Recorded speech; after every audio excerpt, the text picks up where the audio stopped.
Hi, Doreen. Welcome to the show. Thank you so much for having me. I'm so happy to be here today. Thank you so much. I'm so excited to talk to you. You have so much wisdom and experience and inspiration and hope for so many women around so many topics. So I'm really excited to talk to you about that. Thank you so much. Yeah. Yes, me too. So to get started, can you tell everyone a little about yourself, who you are, where you're from? Yeah. So I am Doreen. I am a mom of four. And we live in Washington State, but we are East Coasters through and through. And I worked in corporate America for 15 years. Most of my roles were VP and global VP of marketing. I had big teams to manage and lots of deadlines. And I always worked in emerging markets with startups and medium sized companies. And so I had this really big career. But when I became a mommy, I used to kind of put my hands on my hips and walk around corporate and say that just there has to be another way for women. This cannot be it. Please, please, this cannot be it. And I was hell bent. Sorry if we're not allowed to curse. You're fine. Hell bent on finding how I could use my gifts and still be the kind of mom I wanted to be, which was one that was around and present. And so that didn't happen right away. I had my first, he's now 11. And then at the height of my corporate career, and after 2 year struggle with IVF, I had my second daughter, Harper, who passed away at birth. She was 39 weeks pregnant and had what they call a true knot, which is a knot in the umbilical cord that she was just busy one day and she kind of wrapped herself all around the cord, and out of nowhere the knot got really tight and she passed away within minutes. And yeah, my whole world shattered. I say my bullshit meter went to zero when it came to sitting in meetings and listening to all the people with their masks on, trying to say all the right things. I would like put the conference call on mute. I would work out of my home office and I would just sob. I am like literally trying to survive day to day, not sure if I wanted to fly to heaven with Harper, or if I just, could get through this. I just didn't know if I would ever be the same. I didn't know if I would ever recover. And the things I was hearing online were not looking good. They would say losing a child is a life sentence. You'll grieve for the rest of your life. And if it was this level of grief, which was very physical in my body, like it ached, I wasn't sure I was strong enough for that, even though I was always been like a really strong person. So I was caught up in a downsize. Thank Harper. I was going to say thank God, but like thank Harper. I was caught up in a downsize. And 5 months after we lost her, I lost my job. And I felt like I was losing everything around me. I couldn't go to the grocery store. My husband couldn't leave the house to go to work. Certainly my 3.5-year-old son was barely going to daycare. I need to make sure everyone I love is safe. That anxiety was in, full effect. And I went out on my own and did marketing consulting for about 4 years and was strong enough to go on and have another round of IVF, which was not successful. And then we had naturally 2 more little girls. And then at that point, it was, I was consulting for 4 years and I was like, oh, no, I'm finished having children now. So all of my emotional energy can now go into coaching, which is always what I wanted to do. I've got a master's degree in counseling psychology. So I'm a trained therapist and had experienced life coaching in my healing journey.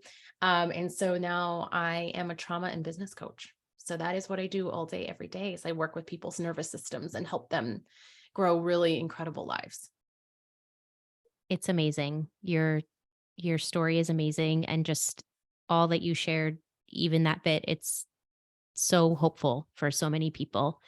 I really want to talk about the healing part of this and what that looked like for you because even just from this story, it sounds like it run the gamut from first, like, could you even get up, and get out of bed, and then all the way to where you are now, a successful, businesswoman and mom and supporting others.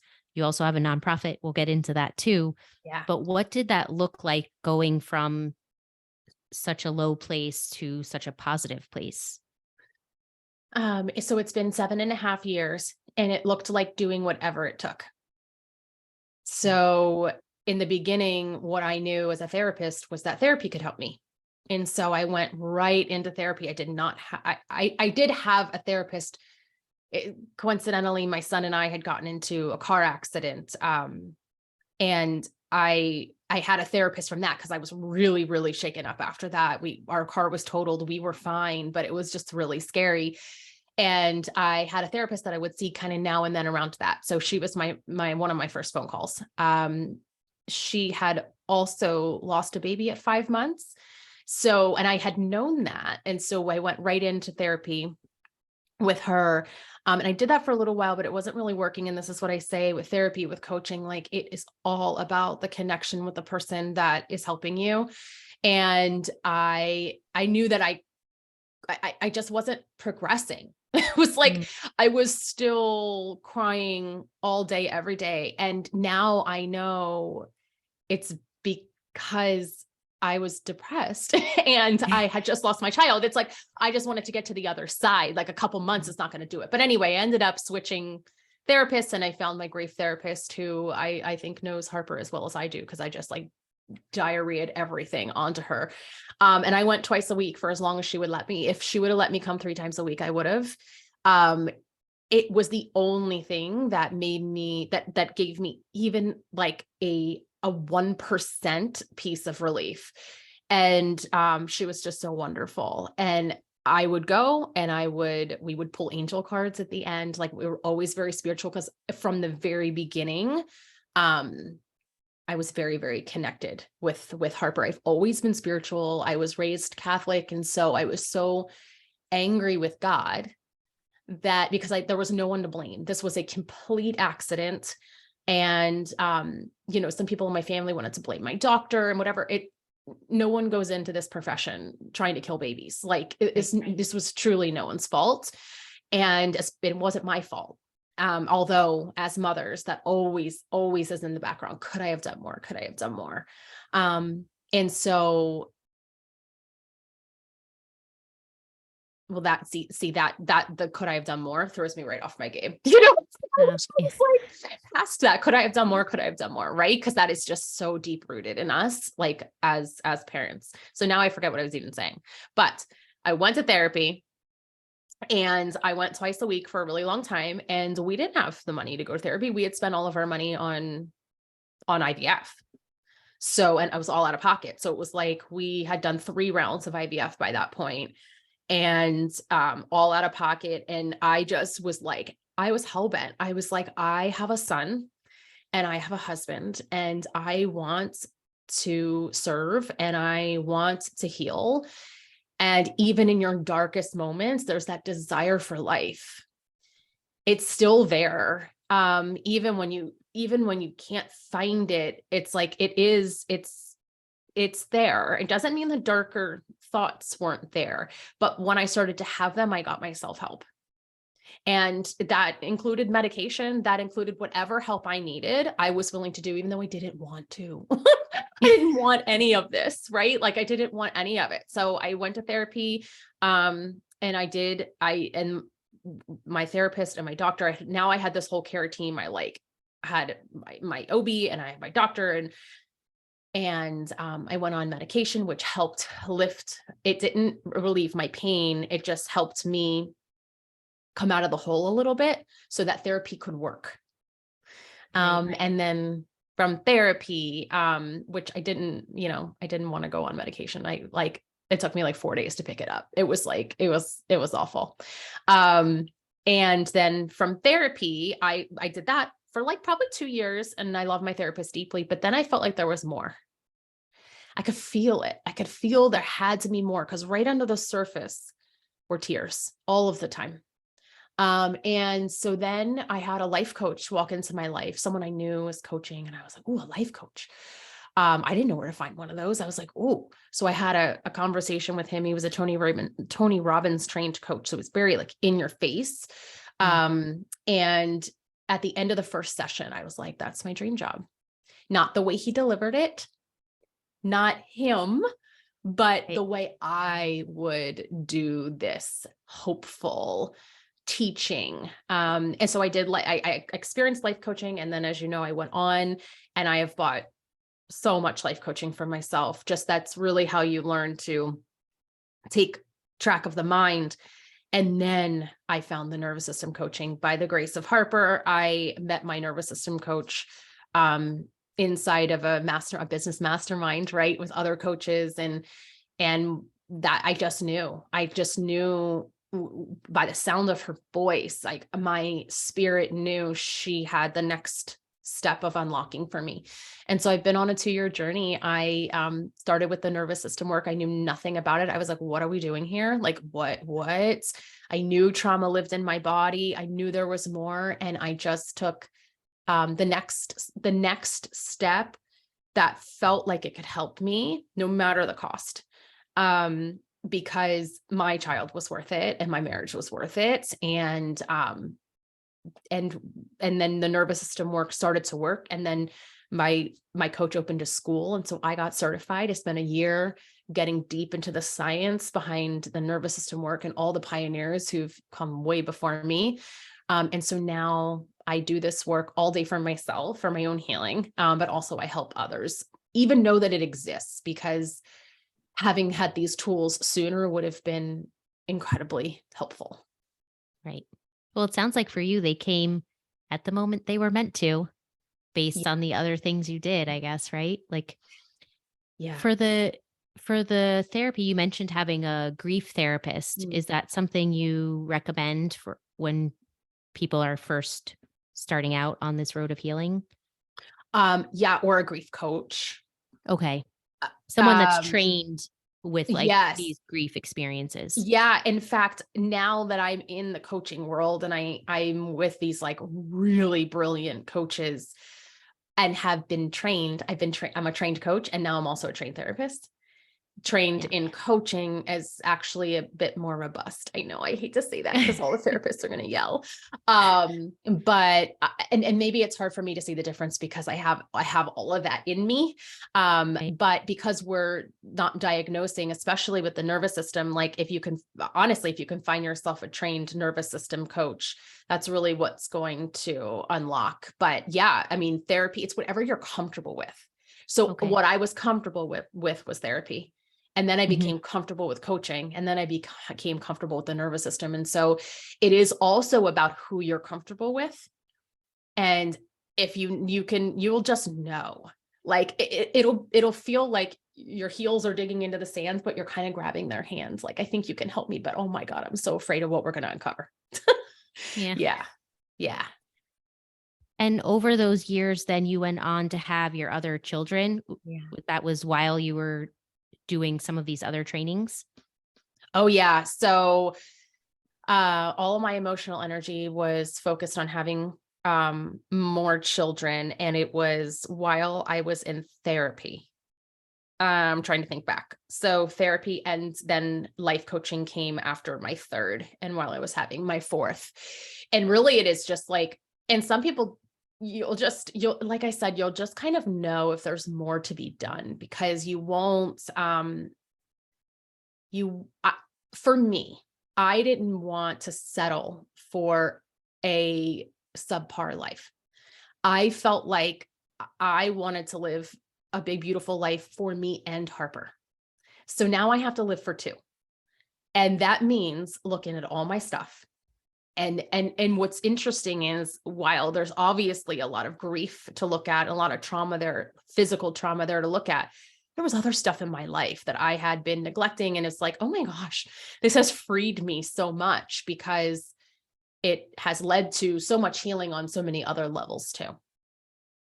I mean, that takes such an incredible amount of like self-awareness and drive and willingness to change. Like, what would you say to someone that's like doesn't even know how to pick themselves up? You're such a model of what can be done, such a role model of there is possibility.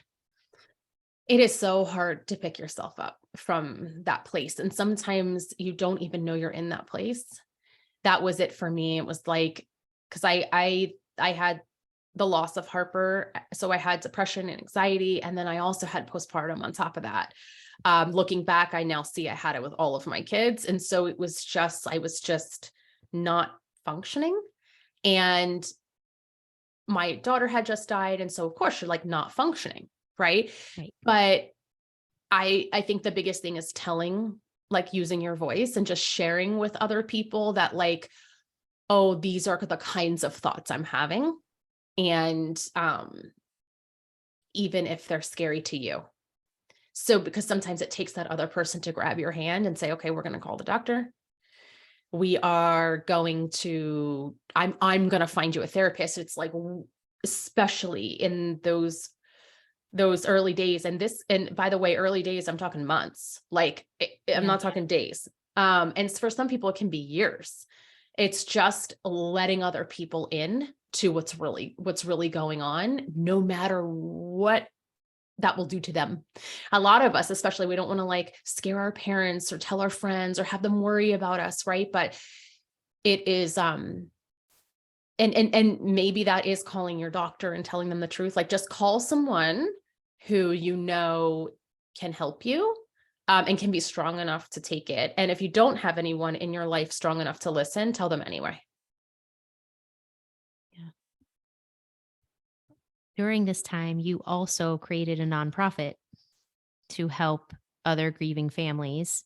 Still Mama, can you talk a little bit about that? Because I feel like that also weaves into this whole part about calling and asking for help. Totally. So in the hospital, as I was holding Harper, it was very clear that this life that I was leading was not going to be the life I was leading moving forward. I had an incredible husband, an incredible son, amazing friends. I mean, the personal side of my life was awesome, but the professional side was lacking.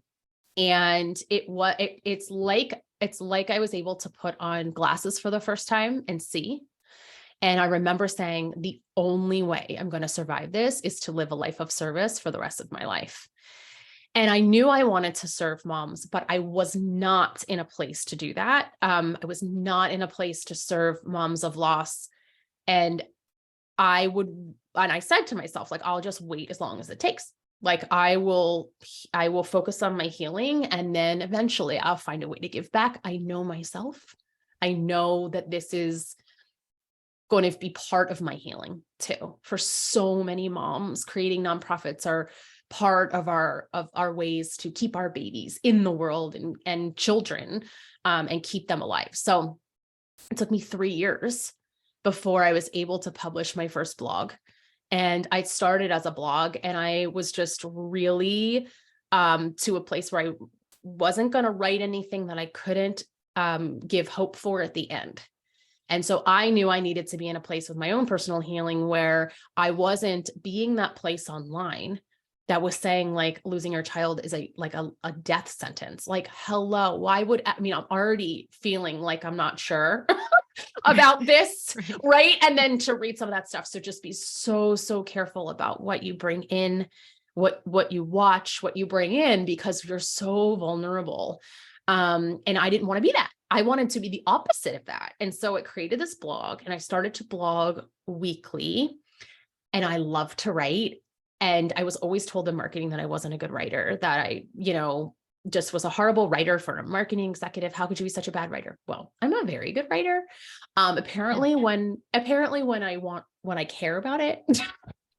And so apparently that's the thing. And so I started to blog, and I started to get all of this feedback. Like, this is so moving, and just, oh my gosh. And I recognized that like what I thought everybody knew, they didn't.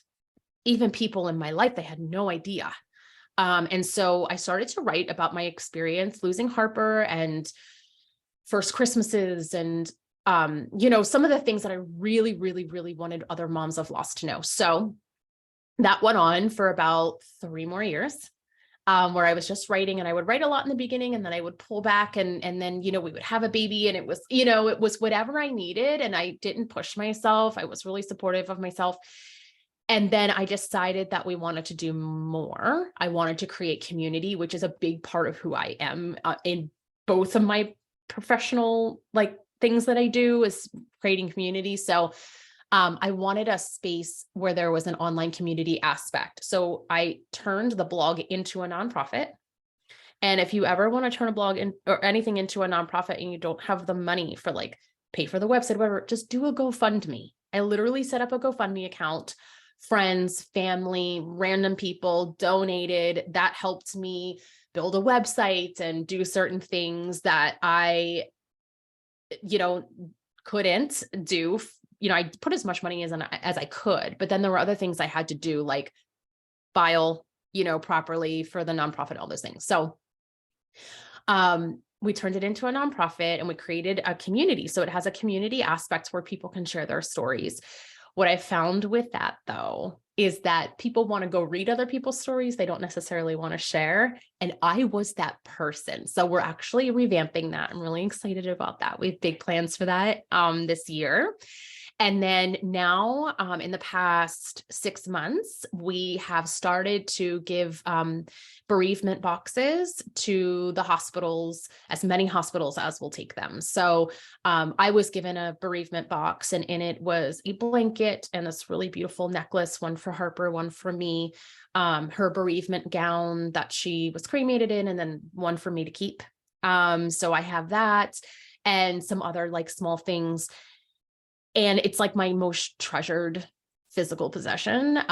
So it was so thoughtful. I have no idea who donated it, and it was so thoughtful that we now do that for others. And the one thing that we do include is, okay, here are the next steps. When you're ready, here's our website. Like, here's where you go. Here's my blog, a letter from me, like, just know you're not alone.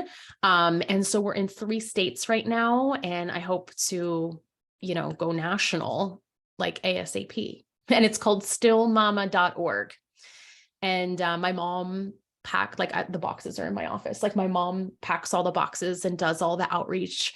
And I'm not at a place in my healing for me to go drop off the boxes. Like, I'm not going to torture myself, right? Like, I'm going to do the pieces that I can do.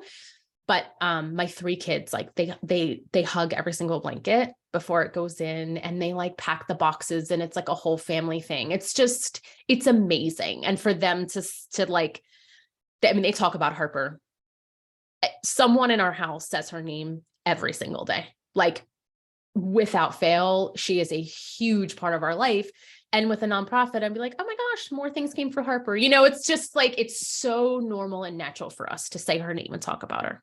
So that has been incredibly beautiful, not just for my own healing, but for my family's healing too. Yeah, that's beautiful. Did you plan that, or did it just kind of happen on its own? Which Like, just part? having her so integrated Oh, into the family, and, like, having the other kids talk so much about her, just all of that, your whole family relationship with her that continues on. yes. Okay. That's a great question. So, we all wrote her letters that were cremated with her, and mine was like, you must send me signs. It's the only way. It's mommy speaking. And that the day she was cremated, I got my first sign. She was born on 5/15/15. And so she always speaks to me in 5s. And my son was playing. We were just I was sitting on the couch. He was on the floor. He was just playing trains, and he took this train and threw it right at my face, and I grabbed it. I was like, oh my God, my reflexes are, like, amazing. And I looked at this red train and had the number 5 on it. And then I knew we, meaning Harper and I, started to figure out, like, how we were going to communicate. And so my journey with this will likely be a whole book, but we started with the number 5, and then I would see, like, lots of hearts. I would think of her, and then I would see something, and I would think of her, and I would see something, and that would happen again and again and again. I'd be like, oh, okay, this is a symbol, right? This is a symbol. So hearts was a symbol. And then Josie, my rainbow baby, the baby that was born after Harper, was born with a heart, birthmark on her leg. And we always knew she'd be handpicked. Yeah, it's That's so incredible. incredible. Like Yeah. you cannot make these things No, up. no, you can't. No. And so, and now we live in the Pacific Northwest, which I think was totally orchestrated by her, because her daddy always wanted to live near mountains where he and my son are today, snowboarding.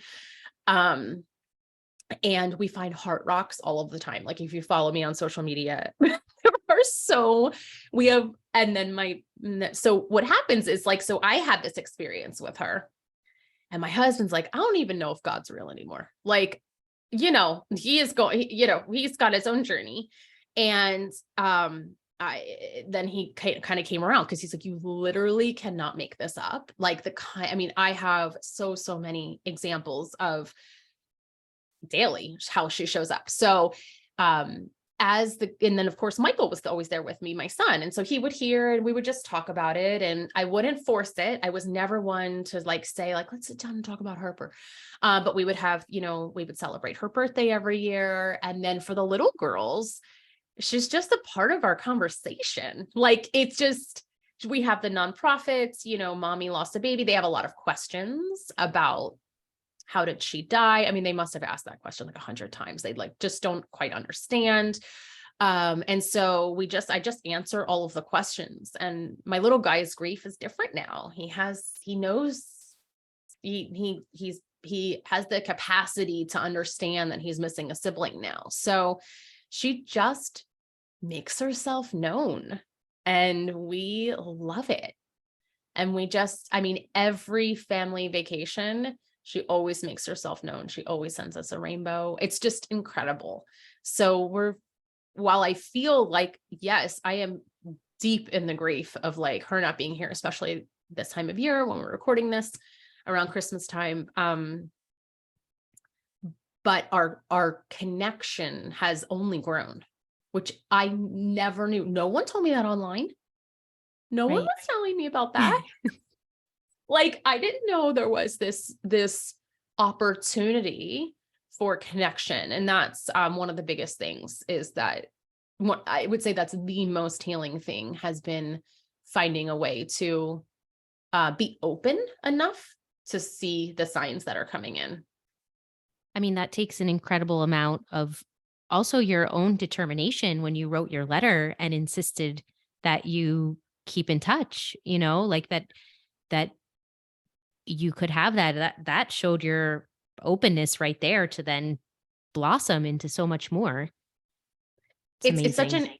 thank you. It's such an interesting thing, because I was so angry with God, and I used to pray all of the time, like every day. So I stopped praying to God. Like, I didn't talk to God for like 5 years. I mean, it was like, I was real freaking angry. Yeah. And because I just felt like, why would you take me to the height through IVF and give me a Right. baby and then take my baby away? But then I realized that was my Catholic upbringing. Like, God has the puppet strings. If you're a good little girl, good things happen to you. Well, now I know that I don't subscribe to anymore, but I had to do all of that religious work too. And because I had such a spiritual relationship, and God was such a big part of my life, it was very easy for me to switch over to praying to Harper. It was like, well, you may have lied to me, but my daughter never will. Right? Like, you may have let me down, but my daughter would never do that. Right? And so that really helped. That's incredible. And so then do you also, how does it like work? She shows you signs. Are you usually like asking her questions or for her to give signs back, or you see signs from her and then you talk to her? It's probably both. It's both. So when I'm out hiking or whatever, and we see a heart rock, we're like, oh, there's Harper. It's like very like expected. If you think about manifestation, it's like manifestation is the feeling of just knowing it's going to happen. That is how it feels. It's like, though we collect heart rocks, we see heart signs, we see, when we're on vacation, we're in room 5. I mean, it's like all the things we expect that, but heck yeah, if I am struggling, or whatever, I do pray to her. And I think part of my religious unwinding has been like, we have so much free will here. Like if we do want support and help, we need to ask for it. So Yes. yeah. And so I do that. And I do I do ask for mostly guidance, like mostly like just give me the divine idea, especially around her nonprofit. Like, what's the next step? Like, how do you want me to serve here? And then the idea it will just come, and then I will know that that's what I'm supposed to do. But I don't have a lot of expectations for her. I don't, Mm. I don't think, well, I need a sign in the next 30 minutes or else I don't think you're real. There's never a doubt in my mind that she's right here. So I'm very patient with however it comes, it's how it's meant to come. Do you sometimes feel like time will go by and you'll forget and then you see the sign later and it's like, "Oh, wait," and you're like connecting the dots backwards? Does that happen? So she's such a huge part of my life. And I think this is the biggest thing. Like people think, oh, it's been 7.5 years. Nope, she is a daily part of my life. And so there's never really a time where like I forget. Right. Well, for sure, not forgetting her 1000%. I was thinking more like if you forgot that you asked her about guidance for something, Oh for no, usually example. I'm real aware. I'm like, okay, Okay. okay, this might take a little while, but like I'm looking, I'm open. I like just remain open. Yeah. Got it. But Okay. something she's guided us on that I didn't ask for. Like Oh, this okay. move, like, my husband always wanting to like pick up and move. He's always wanted to do that. And I was always like, hell no, we won't go. Like, and then Harper died and I was like, I can't leave. And so I I knew that that was her granting wishes because my mom also got relocated to the same exact area with a job. Stop it. Yes. And so, which is unreal. Her Wow. company did not even have an open territory here. They let her open one. And so it was Wow. unreal. Yes. And Yeah, unreal. so that's the kind of thing where I look back and I'm like, oh, this is exactly where we're supposed to be. And maybe I asked her for you're making me think. I'm like, well, maybe I asked her for happiness for Mike or whatever. And this is what Right. it looked like. Yeah, Yeah, could be like some of those bigger things, maybe connecting the dots after. It's like, totally. yeah. But I think she's always in charge. Like we had an opportunity to, move home and with Mike's career and he didn't get that opportunity. And I'm like, okay, well, she's in charge here. Yeah. Yeah. That's that's also such a lesson and a practice in letting go and trusting, right? In a different Oh, way. yes. Yes. Yes. And it is comforting to Yeah. really believe that there's someone on our side that has a lot more power than we Oh, humans do. yeah. A lot more And that it's spiritual her. power. Yeah, and that it's Yeah. her that you have such the connection with on so many levels. It's so beautiful and so powerful. Thank you. Yeah, it's amazing. Okay. In terms of, you know, if someone else is going through, and you've touched on these different things, but if someone else is going through something similar and they're in those early stages right now, Yeah. you met them on the street, Yeah. what would you say to them? Oh, that I love them so much. Yeah. If they were a mom of loss, I would get them to the website and I would get on the phone with them. If they were struggling, I would just let them know I so know. Oh, I so know. And I had this whole blog post that you have to fight for joy. Yeah. I mean, I wasn't going out without a fight, and you just have to fight for it. And I live such a joyful life. I mean, it doesn't mean that I'm not welling up in tears talking to you. Right. It doesn't mean that there won't be tears, but the joy it's unbelievable. And once I found the nervous system work and I was able to really get out of that hustle to escape the pain, like I gave up alcohol, and then I wasn't, a big drinker, but I was like, I got to see what's underneath this couple glasses of wine a week type thing. Like I want to see, like, that's how hell-bent I was to find every nook and cranny of my pain, is that I gave up drinking. Simply because I wanted to see what was underneath. And there was a lot more grief underneath when I couldn't escape ever. And that allowed me to bring it up to the surface and work on it. And I am constantly in my own system. I have these 3 kids, and I don't want to be a stressed out mommy. I just don't want to. They don't deserve that. Yes. Yes. And so the nervous system calming, the techniques, and just the way I've invested in myself has really helped me enjoy them. Right. Instead of being afraid they're going to die, which is what a lot of us, walk around just being terrified that something's going to happen to them. So yeah, if I saw someone on the street who was struggling, I would tell them that I love them so much and that they aren't alone. And just, I believe that if you pray, and if you believe in something bigger than you, the only thing I really ask for is the next right step. I don't need to see like the end. I just need the right people to come into my life. And I believe that wholeheartedly. That's why I hired the first life coach that came into my life. I was like, oh, you're here. Let's go. Like, you're way more money than I have. I don't care. Let's go. I have a credit card. So, whoever's walking into my life, I'm just saying, if it doesn't feel good, I wouldn't do it. But if it's like, oh, I think there might be something here, just, you just say yes. And you just take one step at a time. This is the second time I'm talking about this week, but it reminds me of the song in Frozen 2 when Anna sings about the next right step, or, taking the next right step when she's, thinks Elsa is gone, the whole bit, whatever. But it's so true. Like, the not focusing so far on the future, but really what's here and now that I can do to change something. That's it. That's it. And the little steps have the biggest impact anyway. The little changes, it's just like anything. It's like just the little things. And some things were really big. I mean, some things cost me a lot of money.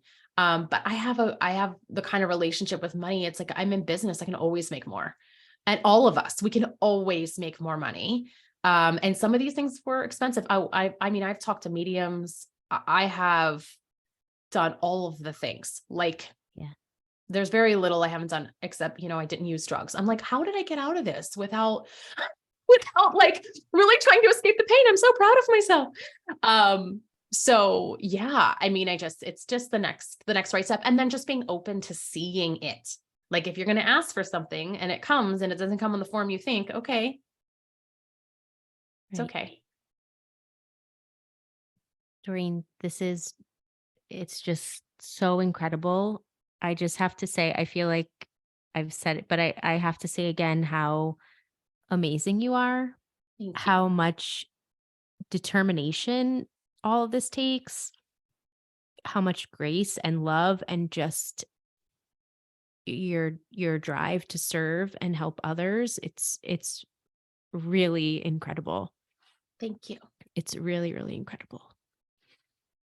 Where can everyone find you online? Well, after I'm done crying, I'm like crying too. I'm like, oh, I love it. But it's so true. And I just have to say, like, it's one thing to pick yourself up. I mean, that's a huge thing for yourself, right? You pick yourself up for you, for your family, you show up for your family. But the fact that you have taken that and grown it and like ballooned it up to something that can help so many other people is just, yeah, I'm just going to keep like repeating myself, but it's just so incredible and it's so powerful and it's so needed in the world in so many ways. And okay, I'll stop there. It's really true. So I hope you feel that from me, because that's what I'm feeling for you. Thank you. Harper gave me the divine guidance to do something called a healing circle. And I didn't know that they existed before Yeah, that what name is came it? to Tell me. tell me what it is, Yeah. because yeah. And so now I offer them quarterly, and it's for anyone that has healing to do. I put all of the things in one place. The nervous system as the foundation of the work, and then I pile on mindset and all the therapy stuff. It's not therapy, it is a sacred space for women to come and do their sacred healing work. It is small, it is no more than 6 women at a time. And it lasts, 12 weeks, and we meet weekly for 60 minutes. And it's just my favorite ever. It's It's just amazing. so incredible. So anyway, you were talking about ideas that she has given me that didn't come right away. That was one of them. But thank you. Thank you. Doing this work and giving back is like, I just don't know what the point of life is if we're not helping other people. Like, what is the freaking point? So but thank you. It means so much. And you can find me at doreenkorba.com. I'm really, I'm on Instagram a lot. I post a lot about my kids because I'm literally obsessed with them. I'm at Coach Korba on Instagram. And then I also have a podcast called Millionaire Mamas in the Making, where we talk about the nervous system and building businesses and going against the grain and how hard that is. And then, of course, we all have trauma. That's the thing I've learned. I hated the T word. I didn't want to be someone with trauma. That was for other people, it wasn't for me. And now I know that trauma is just anything that's too much, too fast, too soon, or too little for too long. And it's really opened me up. So I would love to connect with anyone. And then our nonprofit is stillmama.org. And we have a community. And like I said, we're going to be doing more in 2023. So I'm really excited about that. But we do have the online community. All the blogs are there. I still blog today. And if you want to support the bereavement boxes, all that stuff is there. That's amazing. I'll put everything in the show notes too, so people can easily find you and click the links and do all of the things. Doreen, thank you so, so much for being here and for sharing your story and for bringing awareness to others. It's very much appreciated. Thank you so much.